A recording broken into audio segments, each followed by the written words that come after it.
Welcome to the Sewing Whisperer. This video tutorial shows how to create a flat lock stitch pattern brush for fashion text sketches in Adobe Illustrator.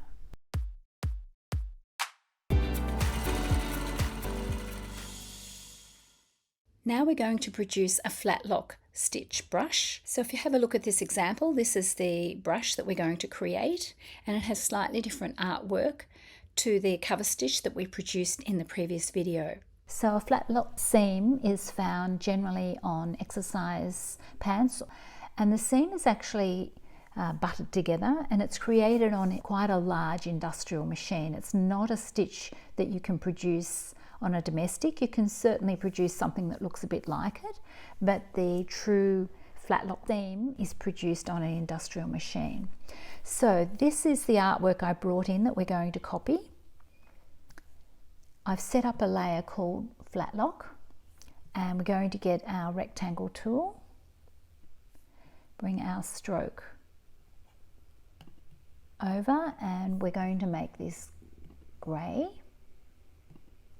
So set it to a grey, and then we'll click, and the measurement for this one is 0.07, so the width will be 0.07 and the height is 1.2. And we'll set the stroke weight to 0.1. So this is the bounding box that will let Illustrator know where the repeat of the pattern will be, or the repeat of the brush. Okay, so once we've got that drawn, we're now going to set our stroke to black and change our weight to 0.2. And then we'll draw a line with our pen tool across the top. So click, hold shift and click, and then make sure it has rounded caps and rounded corners. Next we're going to bring a copy down to the bottom, so hold Option or Alt and click drag down to the bottom. Then we want to repeat that, hold Option or Alt and drag about 1/3 of the way down, and then about 1/3 of the way down again, and you can spend a minute just jiggling with those if they need it. So then we'll select both of those, so don't click right in the middle because you'll select the bounding box as well, which you don't want to do because it has a central handle in there. So we're just going to click and drag over the side so we're not getting that little handle in the middle. Now we want to turn that to a dashed line and set that to 0.4 and 0.6. Okay, now we're going to create, we'll take the dash off, so we're back to just our 0.2, and we're going to create that artwork. So we'll start just here at the bottom, click over closer to the edge here, click, come back, so we're creating a bit of a zigzag shape, and then slightly over at the top. Now we're going to hold Option or Alt and drag up to go into a curve, come over to the other side. I don't want to click right in the corner, I'm going to come back a bit and drag down.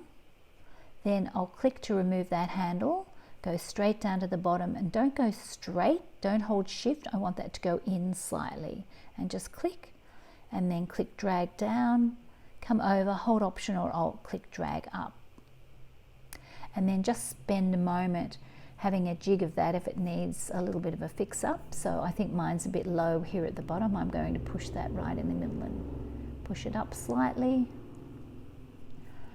I think the top's not bad. I might just pull that handle down slightly. Okay, near enough.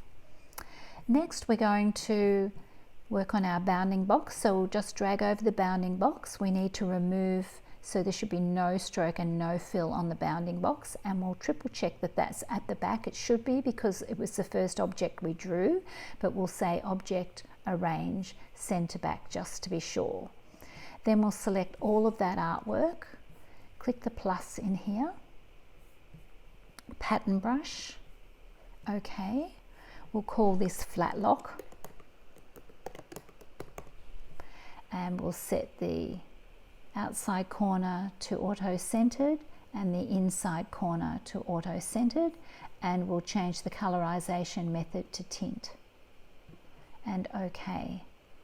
Then we'll test the brush, so I'll just click this one and drag it down. It might be on a lock layer.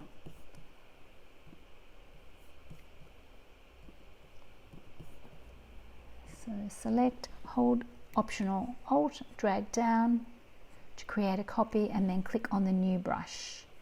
And there's our flat lock brush. So it's a much tighter stitch. There seems to be more, it's more dense and has more thread in it. And I think you can see that how dense it looks when you reduce the size of it.